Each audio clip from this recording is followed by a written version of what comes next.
Sur la station internationale, c'est une bouteille du Château Pétrus 2000. Cette bouteille revient de loin, d'un voyage dans les conditions extrêmes de l'espace. 14 mois en orbite autour de la Terre dans la Station spatiale internationale. Objectif, vérifier si l'environnement spatial a modifié les caractéristiques du breuvage. De retour sur Terre, bonne nouvelle, les spécialistes invités à comparer sont formels, ce grand cru est resté un très grand vin. Le vin parti dans l'espace a des tanins plus soyeux, son côté aromatique plus floral ressort, mais ils sont tous les deux superbes. Celui resté sur Terre est un peu plus jeune que celui parti dans l'espace.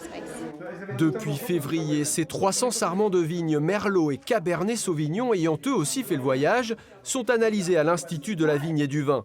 Enjeu pour les chercheurs, vérifier si les radiations, la microgravité et surtout l'apesanteur ont rendu la vigne plus résistante face notamment aux défis du changement climatique. On crée un stress prodigieux sur tout ce qui est vivant. Et ce stress accélère certaines évolutions naturelles. Et c'est ça que nous voulons capter. L'idée de base, c'est que ceux qui sauront résister, faire face à ce stress de l'absence de gravité, sera mieux équipé, sera plus résilient pour faire face aux stress moindres que sont ceux du changement climatique.